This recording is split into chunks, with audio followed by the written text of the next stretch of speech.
Do you ever wake up in the morning and feel like doing nothing? Do you ever just sit at your job or at school and just wish that the day would be over? Do you ever wish that you could be as motivated or self-disciplined as all these other people that you see on social media who always seem to be accomplishing their goals? Well, there is a very simple idea that will make you motivated every single day. And no, it's not some little mindset like being grateful or waking up early. This idea is real, and millionaires and athletes and high achievers have been using it for years to accomplish their goals. And I'm going to tell you what it is by sharing with you a very inspirational story. This is Dave. Dave is an 18-year-old boy who is in his final year of high school. David had a pretty difficult life growing up, where he lived with his father and his little sister. His mother passed away of cancer from a very early age. David's father had to work very hard in order to provide for the family, and the only time David got to see him was for like 15 minutes when he picked him up from school, because soon after that he had to start a second job. David found himself wanting to hang out with the older kids at his school because he saw them as the father figure that he didn't have, but unfortunately they would pressure him to do bad things like steal candy or steal cigarettes, and they would encourage him to skip school and party with them instead. His life was slowly heading in the wrong direction. But one night, after David had been out at a party, he came home to see two police cars in his driveway. As David walked to his house, he noticed that the main window was broken. He walked inside and saw two policemen talking to his little sister, who was crying. "Are you David?" the policeman said.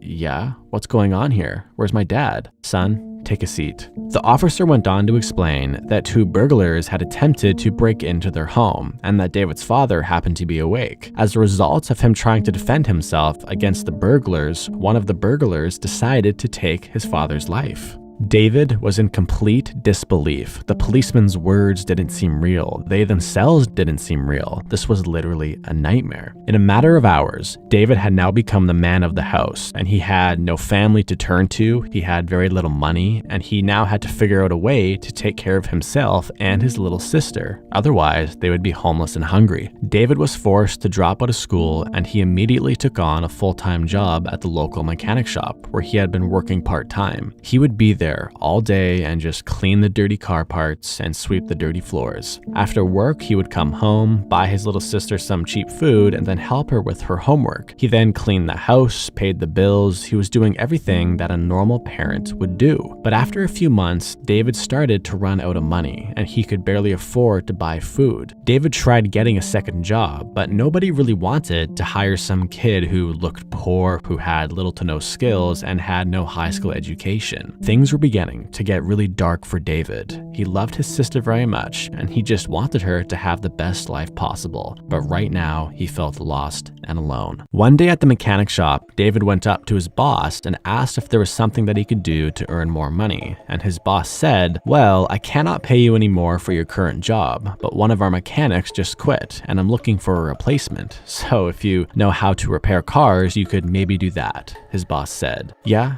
I have some experience," David said.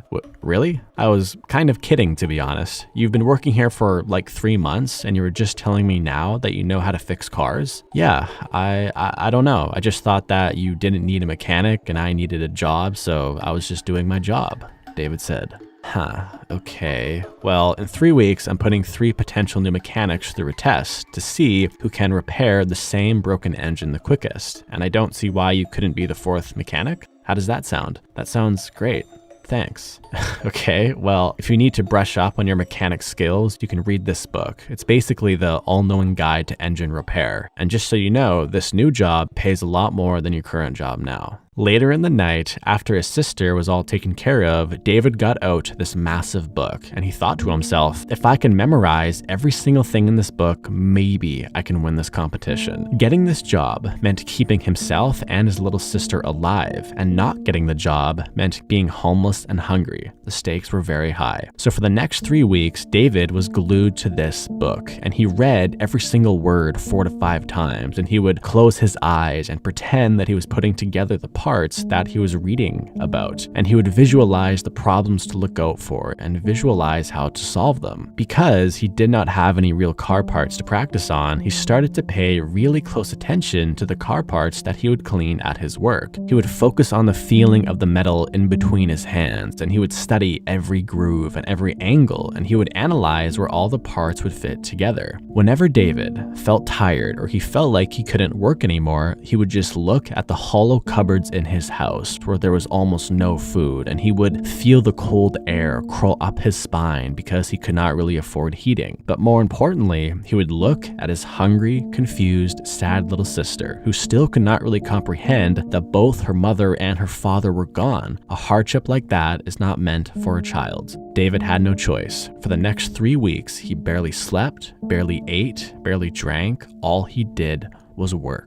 Finally, the competition day had come. David walked into the store and he saw the 3 other mechanics who all had their own tools, their own towels, their own cars. They looked very professional. "Hey kid, how are you feeling?" the boss said. "Yeah, I'm okay. If you need to use my tools to fix the engine, I'll leave them here for you." Guys, in front of you there is an engine, but there is a problem with this engine, and all of you have the exact same problem. And the first person to fix the problem and start the engine will be hired for the new job here. Does this make sense? Everybody nodded with confidence while David's heart trembled. "Okay, I will be in my office. I will come out when I hear an engine start. Start working right now." The 3 other mechanics all started to work right away. David could hear the tools clanking against the cold hard metal of the engine, and he could hear the grunts of the other men, and he could see the sweat coming down from their face. But David just looked at his engine for a moment, simply studying it. He could still see the sections in his book that talked about the most common problems in an engine, so he just slowly and systematically worked his way down the mental list. In the corner of his eye, he noticed that his boss was staring at him. As he worked on the engine, images of his little sister popped into his head. He could still remember very clearly coming home and seeing the cop cars and seeing the shock and fear on his little sister's face. She was his motivation. After some time, David had fixed a few of the basic problems and even some of the more advanced problems, but for some reason, it still would not start, and he could not really figure out why. As his hand came up to his face to wipe the sweat off his head, he noticed that his hand was really dirty, like really dirty, to the point of it being a little bit strange. He looked at where his hand was laying on the engine, and he noticed that it was on something called the fuel filter. Then instantly, he remembered a headline in his book called "Why a Clogged Fuel Filter Will Ruin Your Car." The filter is clogged. That's it. That's why it's not starting, David thought to himself. He frantically started to clean the filter, going as fast as he could. He could even feel a smile growing on his face while he was doing it, because he knew that once he did this, that the car would start. Every time that his heart would beat, the smile on his face became a little bigger and bigger. He was about to do the impossible. But then he heard it. The other mechanic's engine had started. The boss came out, shook the other mechanic's hand, and said, "Well done. Come into my office and let's have a chat. David, could you please clean everything up here?" In 5 short seconds, David's heart had shattered into pieces. As he started to clean everything up, tears filled his eyes. All the work he put in and all the pain that he went through was all for nothing. What am I going to do now? How am I going to provide for my sister? What about the rent and the heating? What am I going to do for the winter? Thoughts like this were racing through David's head. A few hours later, after the winning mechanic had signed the contract to work there, the boss called David into the office. "So, I looked at your engine. You almost had it, eh? You just didn't clean the fuel filter in time." "Yeah." Being fast is a really important trait as a mechanic. People want their cars fixed quickly. "Yeah, I get that." "You know, when you said you wanted to become the 4th mechanic here, I actually did a little bit of research into you, and I read what happened to you and your family in the newspaper, and I'm very sorry for what happened." David said nothing. "David, I'm going to ask you a question, and I want you to be really honest with me, okay?" Okay. "Did you lie to me when you said you knew how to fix cars?" David looked down for a moment. No." His boss just stared at him.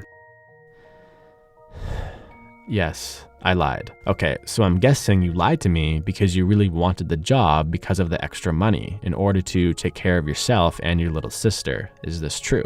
Yes. So your solution was to just say you knew how to fix cars, and then luckily I gave you my book, and then you studied it, and then you came in here to compete against the real mechanics. Yes.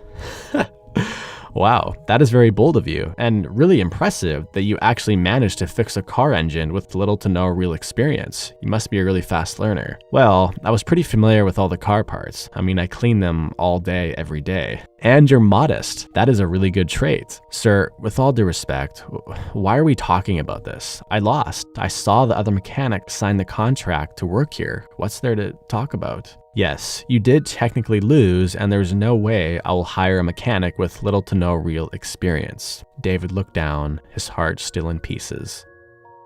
But I'm actually here to offer you something different. David perked up. I want you to be my assistant and work under me for a while. I have never seen someone learn about cars that fast before, so you must have some talent, and you certainly have the motivation to work hard due to your family situation, but you do need some guidance.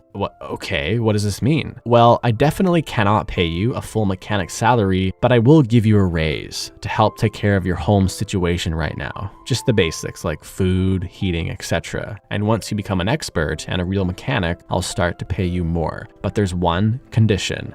Okay, what is it? You can never lie to me again about anything. The only reason why I'm making an exception for your past lie is because I know you just wanted to take care of your family, and I understand that. So, do we have a deal? Yes, I'll never lie again. I'll be the hardest worker. I'll do anything you want me to do. Okay, great. Well, show up every day at 6 a.m. and be ready to work really hard. And from that point on, David became obsessed with cars. Whenever he was not taking care of his sister, he would be reading books about cars. He would talk to other mechanics, go to car conventions. This was the thing that gave him and his little sister a real shot at life. After 6 months, David had become one of the head mechanics at the shop, outperforming all the senior mechanics. Then fast forward another 6 months, and he had become one of the most skilled mechanics in the city because he was so desperate and eager to learn more and more that nobody could keep up with him. In 1519, there was a man named Hernan Cortez who set out on a mission to take over an island with 500 of his men. When they got to the island, they faced other people who did not want them to be there. Cortez then ordered his men to burn the boats that they came in on, so there was no option to retreat. The only options were either to live or to die. Oftentimes, when it comes down to life or death situations, people discover an inner drive and new skills that they never knew they had. David was forced into a situation where he had to either sink or swim. He had to figure out a way to either provide for his family or to be homeless and hungry, which is pretty much like life or death. If you are watching this video and you have an inclination to start your own business or to have a certain type of body, you might have to implement this burn the boats concept. Burning the boats for you could be quitting your job, then figuring out a way to pay your bills on your own, or maybe it's moving out of your parents' house and then refusing to take financial assistance from your parents or your friends. Maybe it's giving your friend $5,000 and then saying to him, if I don't have a six-pack in 8 months, you can keep the money. Doing this will force you to figure out a way to become successful because failure is no longer an option. This strategy is not for everybody though, and you certainly need to set realistic goals and you need to be careful, but some people need to do this in order to succeed. If you want to get inspired to achieve your goals, then click the video on the screen right now. I promise that you will love the video. Thanks for watching, and I'll see you soon.